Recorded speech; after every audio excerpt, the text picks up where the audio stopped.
In the early hours of June 6, 1944, the fate of Europe began to turn. Across the dark, wind-tossed waters of the English Channel, an armada unlike any in history moved steadily toward the coast of Nazi-occupied France. For nearly 5 years, Western Europe had lived under German control. Cities had fallen, governments had collapsed, and millions had been displaced, imprisoned, or killed. Now, after years of preparation, the Allied powers were ready to return. This moment, known as D-Day, marked the opening of Operation Overlord. What unfolded over the next 24 hours would become one of the most decisive periods of the Second World War. By 1944, the war had reached a critical stage. On the Eastern Front, the Soviet Union was bearing the brunt of the fighting against Germany, pushing westward at immense cost. Soviet leader Joseph Stalin repeatedly pressed Britain and the United States to open a second front in Western Europe to relieve pressure on his armies. For Allied leaders Franklin D.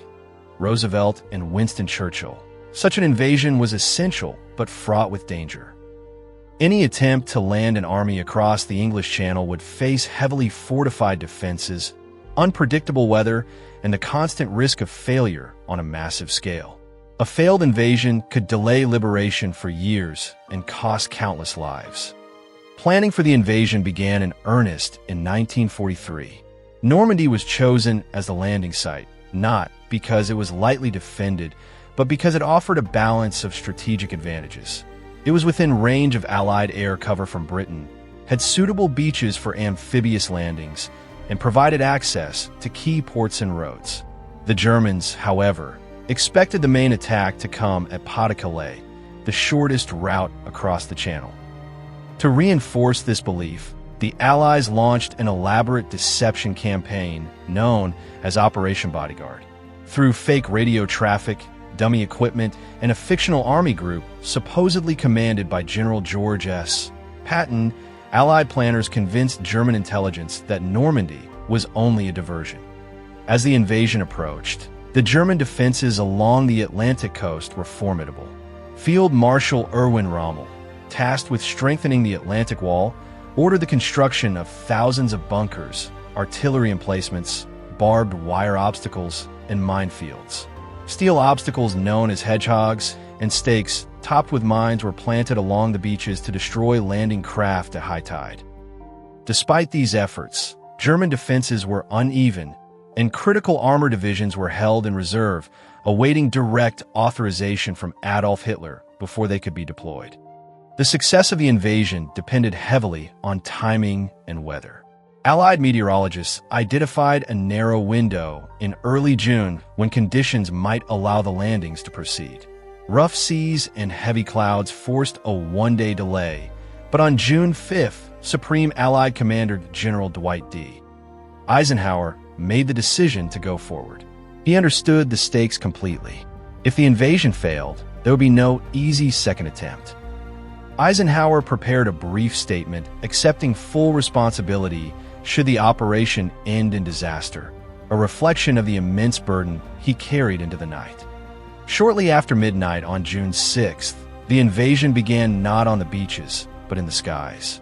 Allied airborne troops were dropped deep behind enemy lines to secure key objectives and disrupt German defenses.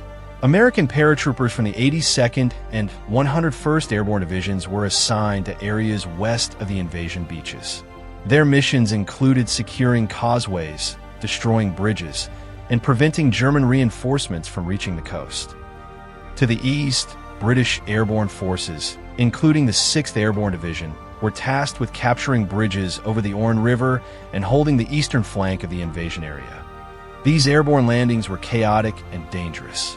Strong winds, heavy anti-aircraft fire, and poor visibility scattered many paratroopers far from their intended drop zones. Some landed in flooded fields and drowned under the weight of their equipment. Others were killed or captured before they could regroup.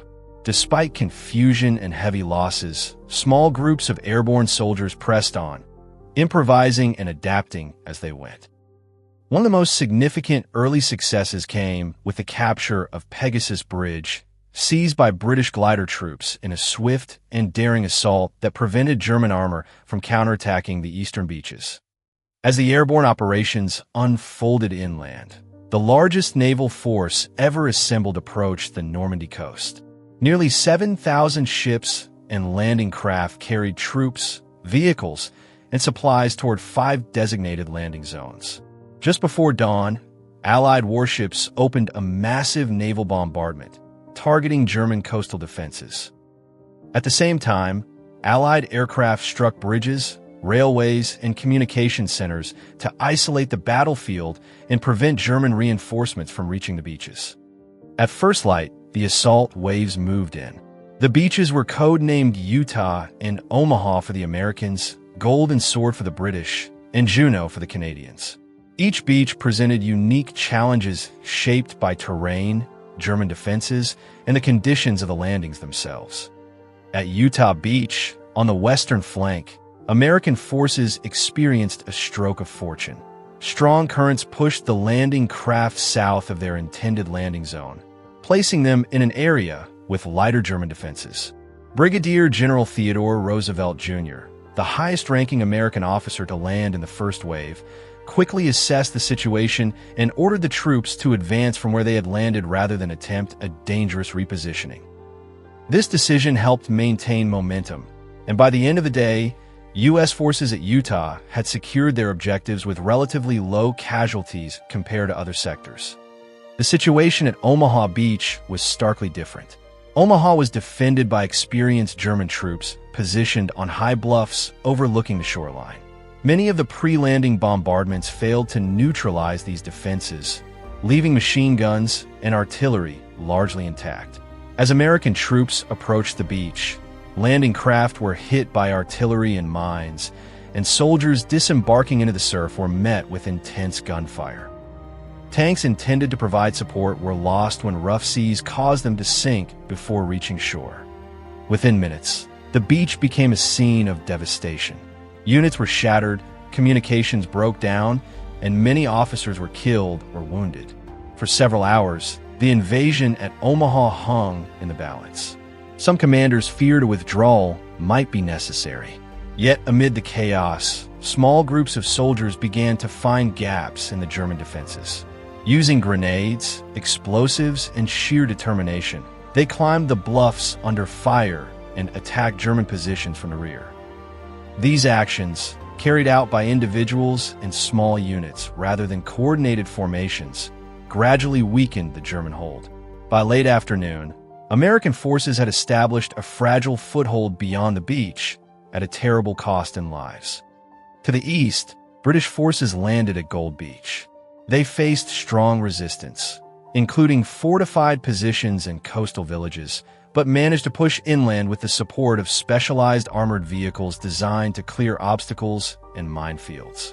At Juno Beach, Canadian troops encountered fierce opposition and suffered heavy casualties during the initial landings. Despite this, they advanced rapidly once inland, achieving some of the deepest penetrations of any Allied force on D-Day. At Sword Beach, British troops landed closest to the city of Cannes, a key strategic objective.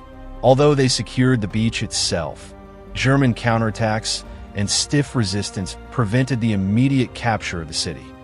Throughout the day, German response was hindered by confusion and delay.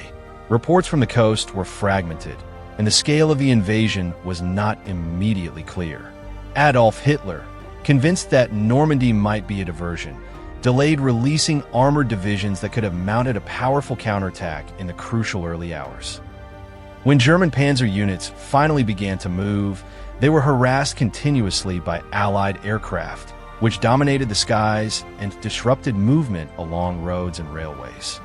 By nightfall on June 6th, more than 156,000 Allied troops had landed in Normandy. The 5 beachheads were not yet fully linked, and fighting remained intense. But the invasion had succeeded in its most critical objective, establishing a permanent Allied presence on the European mainland. Allied casualties for the day are estimated at over 10,000 killed, wounded, or missing, while German losses are believed to have been between 4,000 and 9,000. The human cost was immense, but the strategic breakthrough had been achieved. The immediate aftermath of D-Day did not bring swift victory. In the days and weeks that followed, Allied forces faced stubborn resistance in the hedgerow country of Normandy, where narrow lanes and dense vegetation favored the defenders. Towns and villages were fought over at great cost, and progress was often slow. Yet the significance of June 6th was unmistakable. The Atlantic Wall had been breached, and Germany now faced a two-front war in Europe that it could not sustain. D-Day was not a single moment of triumph, but a complex and costly operation carried out by soldiers, sailors, and airmen from many nations. Americans, British, Canadians, and troops from other Allied countries fought side by side, supported by resistance fighters and civilians who had endured years of occupation. Their success rested not on perfection, but on resilience, adaptability, and sacrifice in the face of overwhelming danger. Today, the beaches of Normandy are quiet, marked by memorials and cemeteries that bear witness to the events of that day. The calm landscape stands in stark contrast to the violence that once unfolded there. D-Day remains a defining moment in modern history, not because it ended the war, but because it made victory possible. In the span of 24 hours, the course of World War II was irrevocably changed, and the liberation of Western Europe began.